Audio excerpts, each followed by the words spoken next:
Hello friends, నమస్తే. నేను Lakshmi. Welcome to my channel తోటమాలి. ఈరోజు వీడియో గులాబీ మొక్క అండి. చాలామంది కామెంట్స్లో పెడుతూ ఉన్నారు, ఈ సీజన్లో గులాబీ మొక్కలన్నీ ఎండిపోతున్నాయని, దాని ఆకులన్నీ ఎండిపోయి రాలిపోయి కేవలం కొమ్మలు మాత్రమే మిగులుతున్నాయని. ఇలా అవ్వటానికి కారణాలు ఏంటి, వాటిని ఏ విధంగా పరిష్కరించుకోవాలనేది ఈరోజు వీడియోను చివరి వరకు స్కిప్ చేయకుండా చూడండి. మీ డౌట్స్ అన్నీ కూడా ఈ వీడియోలో క్లియర్గా క్లారిఫై చేస్తాను. పగటి ఉష్ణోగ్రతలు రోజు రోజుకు పెరిగిపోతున్నాయి కదా. ఎండ కూడా పొద్దున్న 7 గంటల నుంచి మొదలైతే సాయంత్రం 5-6 వరకు ఉంటుందండి. ఇలాంటి టైంలో గులాబీ మొక్కలను ఏ విధంగా కాపాడుకోవాలి, దీనికోసం ఏం పనులు చేయాలి, ఏం పనులు అసలు చేయకూడదు అనే విషయాలు తెలుసుకుందాము. ఈ సమ్మర్లో ఒక చిన్న పొరపాటు కూడా మొక్క పాడైపోవడానికి అవకాశం ఉంది. ఇంకా ఈ సమ్మర్లో కూడా మొక్క ఆరోగ్యంగా ఉంటూ పువ్వులు ఇవ్వాలంటే ఎలాంటి జాగ్రత్తలు తీసుకోవాలి, వాటికి ఎలాంటి ఫర్టిలైజర్స్ ఇవ్వాలి, దీనికి సంబంధించి పూర్తి సమాచారం ఈరోజు వీడియోలో తెలుసుకుందాము. ముందుగా మీ మొక్క ఆకులన్నీ ఎండిపోతున్నా లేదా అకస్మాత్తుగా పసుపు రంగులోకి మారిపోతున్నా దానికి కారణము మొక్కలు స్ట్రెస్కు అంటే ఒత్తిడికి గురవటమే అండి. ఉష్ణోగ్రతలు బాగా ఎక్కువగా ఉండడం వల్ల, విపరీతమైన ఎండలు ఉండడం వల్ల గులాబీ మొక్కలు స్ట్రెస్కు గురవుతాయి. పైగా ఈ టైంలో గులాబీ మొక్క పెరుగుదల కూడా తగ్గి మొక్క నిద్రావస్థలోకి వెళుతుంది. దీనికి మనం చేయవలసిన మొదటి పని ఏంటంటే, డైరెక్ట్గా సన్లైట్ తగిలే ప్లేస్లో నుంచి మొక్కను తప్పించి మిట్ట మధ్యాహ్నం వచ్చే భయంకరమైన ఎండ నుండి మొక్కను కాపాడటం. ఎండాకాలంలో గులాబీ మొక్కలను ఏ విధంగా కాపాడాలి అనే విషయం మీద నేను ఫిబ్రవరిలోనే ఒక వీడియో చేశానండి. అందులో చాలా వివరంగా చెప్పాను. ఆ వీడియోను మీరు చూసినట్లయితే ఏ విధంగా మనము కాపాడుకోవాలో చక్కగా అర్థమవుతుంది. ఎండ నుండి కాపాడాలంటే ఎక్కడైనా నీడ వచ్చే ప్లేస్లోనే పెట్టుకోవాలి. వేడి ఉష్ణోగ్రతను మనము మార్చలేము, కానీ మొక్కనైతే బాగా ఎండ తగిలే ప్రదేశం నుంచి నీడలోకి మార్చుకోవచ్చు. ఎప్పటి వరకు నీడలోనే ఉండాలి అంటే, మళ్ళీ వర్షాకాలం వచ్చే వరకు నీడలోనే ఉండాలి. ఇది కాకుండా ఇంకో పని కూడా మనం చేయాలి. సాయంత్రానికంతా మట్టి బాగా ఎండిపోయి పొడి పొడిగా అయిపోతున్నట్లయితే మల్చింగ్ అయితే తప్పకుండా చేయాలి. మట్టి కూడా కొద్దిగా తేమ ఉండేటట్లు చూసుకోవాలి. అలాగని నీళ్లు మరీ ఎక్కువైపోకూడదు. మట్టి ఎలాగుండాలంటే పూర్తిగా ఎండిపోకూడదు, కేవలం మట్టిలో తేమ మాత్రమే ఉండాలి. ఎక్కువ తడిగా ఉంటే ఫంగస్ డెవలప్ అయ్యే అవకాశం ఉంది. ఇంకా థర్డ్ పాయింట్ ఏంటంటే, గులాబీ మొక్క నుండి వచ్చే కొత్త ఆకులు, కొమ్మలు ఇవన్నీ కూడా పసుపు రంగులోకి మారటం. ఇవన్నీ కూడా ఈ సీజన్లో సర్వసాధారణమే. ఈ సీజన్లో మొక్కలు నిద్రావస్థలోకి చేరుకుంటాయి. మనం ఇచ్చే పోషకాలన్నీ తక్కువ తీసుకుంటాయి. దీనివలన మొక్కకు ఐరన్ లోపించటం, మెగ్నీషియం లోపించటం ఇలాంటివన్నీ జరుగుతూ ఉంటాయండి. ఈ లోపం వలన మొక్కల ఆకులన్నీ కూడా ఈ విధంగా లైట్ గ్రీన్ కలర్లోకి వస్తాయి. అయితే ఇది తాత్కాలికమైన ప్రాబ్లమే. వర్షాకాలం మొదలవ్వగానే మళ్ళీ సీజన్ స్టార్ట్ అయ్యి ఆకులన్నీ కూడా నార్మల్ స్టేజ్లోకి, నార్మల్ కలర్లోకి వస్తాయి. ఫ్రెండ్స్, ఈ సీజన్లో రోజ్ ప్లాంట్స్ ఎండిపోవటానికి మొదటి కారణం విపరీతమైన ఎండ, రెండవ కారణం ఎక్కువగా వాటర్ ఇవ్వటం, ఇక మూడవ కారణం, ముఖ్యమైన కారణము ఆకులపై ఫంగస్ లేదా కీటకాలు వ్యాపించటం. ఈ సీజన్లో గులాబీ మొక్క నిద్రావస్థలోకి అంటే రెస్ట్ పీరియడ్లోకి వెళ్ళిపోతుంది. ఈ వెళ్ళంగానే ఫంగస్ అనేది బాగా వ్యాప్తిస్తుంది. మీరు జాగ్రత్తగా ఉండి సరైన సమయంలో చికిత్స చేయకపోతే మొత్తం మొక్కంతా కూడా పాడైపోతాయి, ఆకులన్నీ రాలిపోతాయి. ఇంకా ఈ ఫంగస్ కూడా ఆకుల ద్వారా మట్టిలోకి వస్తే మొక్క మొత్తం కూడా పాడైపోతుంది.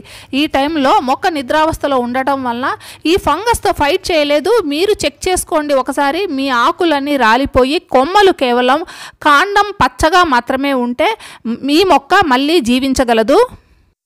ఈ ట్రీట్మెంట్ కోసం ముందుగా ఇన్ఫెక్ట్ అయిన ఈ ఆకులన్నీ కూడా తొలగించేసేయండి. ఇంకా ఇలా ఇన్ఫెక్ట్ అయిన మొక్కలను హెల్తీగా ఉన్న మొక్కలకి దూరంగా ఉంచండి, లేకపోతే మిగతా మొక్కలన్నీ కూడా ఈ రకంగా ఇన్ఫెక్షన్ సోకడానికి అవకాశం ఉంది. ఇక ఈ మట్టి అంతా కూడా పొడి పొడిగా చేసుకోండి. ఇవన్నీ చేసుకున్న తర్వాత చికిత్స మొదలు పెడదాము. దీనికోసం మనము ఎలాంటి కెమికల్ పెస్టిసైడ్ను ఉపయోగించాల్సిన అవసరం లేదు. పటికను ఉపయోగించవచ్చండి. మార్కెట్లో కూడా పటిక అనేది చాలా రకాలుగా, చాలా కలర్లలో దొరుకుతుంది. ఏదైనా పర్వాలేదు, ఏ కలర్లో ఉన్నా కూడా పర్వాలేదండి, దేన్నైనా మనం వాడుకోవచ్చు. దీన్ని ఇలా వాటర్లో వేసి ఉంచండి, మరి ఎక్కువసేపు కాదండి, ఒక్క నిమిషం సమయం మాత్రమే సరిపోతుంది. 1 నిమిషం తర్వాత ఈ వాటర్ కూడా కొద్దిగా కలర్ అనేది మారుతుంది. ఈ నీటిని ఇప్పుడు మొక్కకి ఇవ్వవచ్చండి. ఈ నీటిని ఇచ్చే ముందు ఇన్ఫెక్ట్ అయిన లీవ్స్ అన్నీ తొలగించేయండి, మొక్కలను నీడలో ఉంచండి, మట్టిని కూడా పొడి పొడిగా చేసుకోండి. అన్నింటికంటే ముఖ్యమైనది మొదటగా చేయాల్సింది మొక్కకు డ్రైనేజ్ సిస్టమ్ సరిగ్గా ఉందా లేదా అనేది సరి చేసుకోండి. డ్రైనేజ్ సిస్టమ్ అనేది సరిగ్గా లేకపోతే నీళ్ళు ఎక్కువసేపు మట్టిలోని నిల్వ ఉండిపోయాయి అనుకోండి, ఫంగస్ ఏర్పడి వేర్లు అనేటివి కుళ్ళిపోతాయి.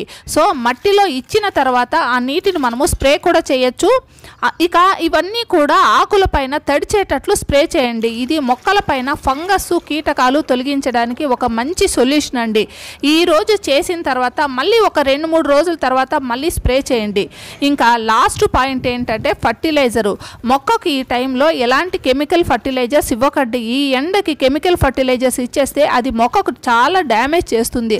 అందువలన మొక్క ఆరోగ్యవంతంగా ఉండాలంటే, ఇంకా ఎండిపోకుండా, ఎలాంటి ఫంగస్ ఏర్పడకుండా, కుళ్ళిపోకుండా ఉండాలంటే మాత్రం న్యాచురల్గా ఉండే ఫర్టిలైజర్స్ మాత్రమే మొక్కకి ఇవ్వండి.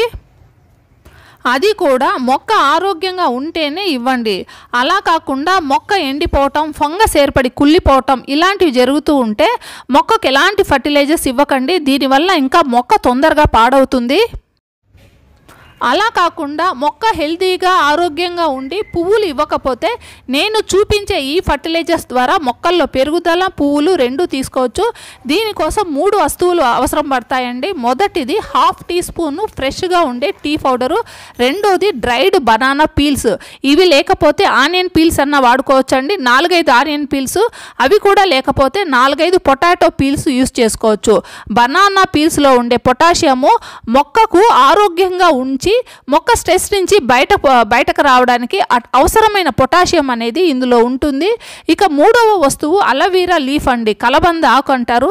సమ్మర్లో కలబంద మొక్కకి ఇవ్వటం ద్వారా మట్టిలో ఫంగస్ అనేది తక్కువ అవుతుంది, మొక్కలో పెరుగుదల కూడా ఇది చాలా ఇంప్రూవ్ చేస్తుందండి. అలోవెరాను చిన్న చిన్న ముక్కలుగా చేసి ఒక బాటిల్లో వేసి అందులో టీ పౌడర్ని, బనానా పీల్స్ను వేసి ఇవన్నీ కూడా మునిగే వరకు నీళ్లు పోసి ఒక 24 గంటలు ఉంచండి. ఒక రోజు తర్వాత ఫిల్టర్ చేసి 3-4 రెట్లు వాటర్ యాడ్ చేసి డైల్యూట్ చేసి గులాబీ మొక్కకి ఇవ్వండి. ఇక్కడ ఇంకో విషయం కూడా మనము గుర్తుపెట్టుకోవాలండి. పట్టికను మనము మొక్కకి ఇచ్చిన తర్వాత 2 రోజుల వరకు ఈ ఫర్టిలైజర్ని ఇవ్వకండి. 2 రోజుల తర్వాత మాత్రమే ఈ ఫర్టిలైజర్ని ఇవ్వండి. ఈరోజు నేను వీడియోలో చెప్పిన ఈ జాగ్రత్తలన్నీ తీసుకోండి. డైరెక్ట్ సన్లైట్ తగిలే ప్రదేశంలో నుంచి మొక్కను ముందుగా నీడలోకి షిఫ్ట్ చేయండి. వాటరింగ్ విషయంలో కూడా జాగ్రత్త తీసుకోండి. ఎక్కువ వాటర్ ఇవ్వకండి, అలా అని తక్కువ వాటర్ ఉండకూడదు, పూర్తిగా డ్రై కూడా అయిపోకూడదండి. తగు మాత్రం వాటర్ ఇవ్వండి. ఇంకో ముఖ్యమైన విషయాన్ని గుర్తుపెట్టుకోవాల్సింది, ఇప్పుడు మొక్క అనేది నిద్రావస్థలోకి వస్తుంది. స్లీపింగ్ టైము లేదా రెస్ట్ టైం అంటారు. ఈ టైంలో మొక్క ఫైటింగ్ చేసే శక్తి అనేది సన్నగిల్లుతుంది. సో ఎక్కువ వాటర్ ఇవ్వడం ద్వారా కుళ్ళిపోయే అవకాశం ఉంది. మొక్క వేర్లన్నీ కూడా, ఇంకా ఆకులన్నీ కూడా ఇన్ఫెక్టెడ్ అయినప్పుడు ఆకులన్నీ కూడా వాటికి ఫైట్ చేసే శక్తి అనేది కూడా ఆ మొక్కకు ఉండదు. సో మనము జాగ్రత్తగా ఉండి కేర్ఫుల్గా ఉండాలండి ఈ టైంలో. ఇక ఇన్ఫెక్షన్ ఏమాత్రం ఉంది అనిపించగానే మనము ఆ ఆకులన్నీ తొలగించేసి ఈరోజు నేను వీడియోలో చూపించిన పట్టిక వాటర్ని మొక్కల వేర్లలో కూడా ఇవ్వండి, ఇంకా స్ప్రే కూడా చేయండి. సో ఈ 2 పద్ధతులన్నీ ఫాలో అయ్యి ఇంకా హెల్తీగా మొక్క ఉంటే వాటికి మంచి ఫర్టిలైజర్స్ ఇవ్వడం ద్వారా మంచి ఫ్లవరింగ్ కూడా ఈ సీజన్లో మనం తీసుకోవచ్చు. ఈ జాగ్రత్తలన్నీ మీరు ఫాలో అవ్వండి. ఇంకా ఈ వీడియో మీకు నచ్చిందని నేను ఆశిస్తున్నానండి. నచ్చితే ఒక లైక్, కామెంట్ ఇవ్వండి. మళ్ళీ మరో మంచి వీడియోతో మీ ముందుకు వస్తాను. అంతవరకు హ్యాపీ గార్డెనింగ్. Bye bye.